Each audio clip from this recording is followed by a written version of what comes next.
What's up everyone, John Rettinger from TechnoBuffalo here with a full review for you of the Motorola Devour. This is a new Android smartphone on Verizon Wireless service, currently only available from Best Buy Mobile for about $100 on 2-year contract, but it will be able to be picked up from a Verizon Wireless store in the near future. This is sitting on top of a bit older version, Android 1.6, with Motorola's own UI scheme called MotoBlur, which I'll show you in just a moment. And for those of you wondering at home, 1.6 is the latest version of Android that lets you run Google Maps navigation. So if you have a 1.5 device, you're out of luck, but 1.6 or newer like this will let you have free turn-by-turn directions. A pretty nice feature if I don't say so myself. So before we get into all of the specs and features and reviews, let's talk about the phone quality, because no matter what a phone does, if it makes crappy phone calls, it's not going to be of much use to you. So my experience with the Devour was very similar to most of the Verizon phones that I've tested. Quite good. Call quality was crystal clear. I heard no white noise or distortion on my end. Caller on the other end had no distortion or white noise on their end as well. Speakerphone was quite loud. There's a very large grill on the back. I was able to even use it in a car with the phone on my lap, and I could hear the caller just fine, and they could hear me. So if you're worried about this as a phone, don't. You're going to be very, very happy. So let's talk a bit about the screen, since we're going to be looking at most of the time. It's a 3.1-inch screen with a very, very, very large bezel. It is a 320 by 480 resolution, 16-bit colors, a bit over 600 or 65,000. The bezel though is a bit weird. This is sort of where the phone gets a bit quirky. It's got a very large front facade, not much of which is taken up by the screen. You've got 3 capacitive buttons here at the LED indicator. You may see blinking blue, but that's really the gist of it. You've got an optical trackpad right here, which we'll talk about in just a minute. The phone, for as large as it is, has a very small screen. It becomes apparent when you're holding the device. It's got a lot of weight and heft to it. It's certainly by no means a thin phone.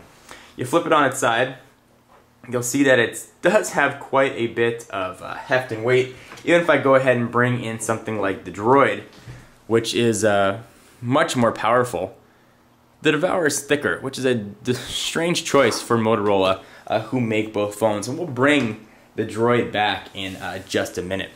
So navigation-wise, you do most of your navigation on screen or using this optical trackpad. Generally, I've liked optical trackpads in the past. I don't think the implementation here works all that well. Scrolling on it was not very smooth.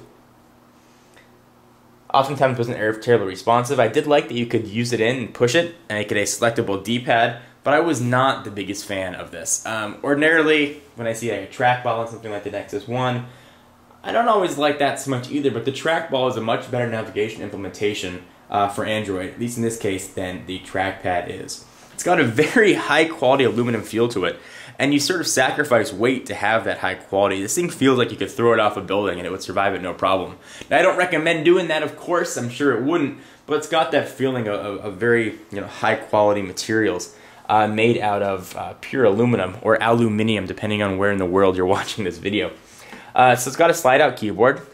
It's got a very nice sliding mechanism too. It's spring-loaded, it shoots right up. It's got a much nicer slide than the Droid does. It also has a very nice keyboard. I really like typing on this. It's got a bit of peculiarities though as well. Notice that down below here, there are letters as well next to the spacebar. So it's a little bit weird to have to type and hit the spacebar, but you get used to it. They did that to accommodate a full number row across the top. Typing experience and typing-wise, the Devour was very good, and I give it very high marks for its keyboard.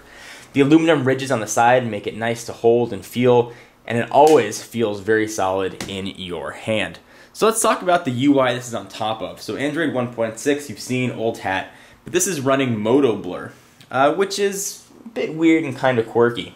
The first thing you notice about MotoBlur are these new icons across the bottom. So that brings up a new dialer. The menu looks the same as other older Android devices.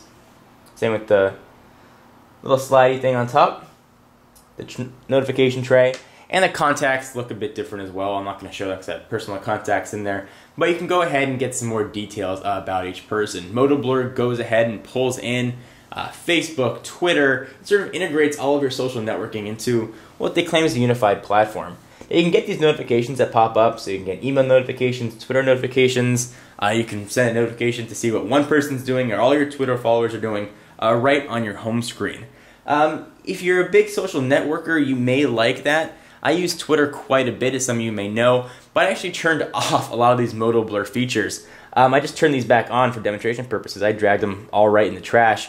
I ended up using this phone just as I would a stock Android device and pretty much ignored MotoBlur. I did like having the contacts right down below, but I could easily get rid of that and just put a shortcut on the home screen.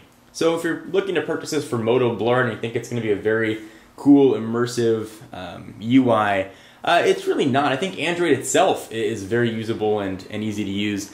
So MotoBlur seems a bit superfluous, at least in this case, and in its current iteration. Perhaps in future versions, it'll gain a bit more utility. But right now, I found it to just get in the way. And not only that, it's also very processor and memory intensive because it's always pulling information, so it's going to drain your battery faster if you've got all those widgets open. Something to keep in mind. I've had some issues in the past with capacitive buttons, like on the Nexus 1. These work quite well. I didn't have any issue when I wanted to tap them. Menus came up quite nicely. One thing you're going to notice too, there's different notifications than you get on a standard Android device. These are the MotoBlur notifications. If you go in and pull out the Droid here, you can see that there are a very different array of buttons on the bottom. Back button, menu button, home button, and search. You get your back and search, but your menu button sort of looks like a foursquare. Just a bit different. If you're familiar with other Android devices and you pick up the Devour, don't want you to look at this and be like, what the heck is going on? So something to keep in mind.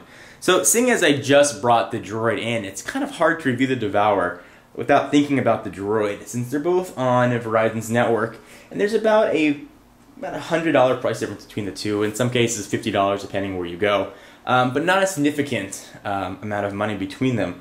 And this is where I think the biggest problem with the Devour comes in. You've got a phone that is less powerful than the Droid, yet it's larger, thicker in all dimensions, and weighs more than the Droid, and has a smaller screen, which makes it a very hard value proposition.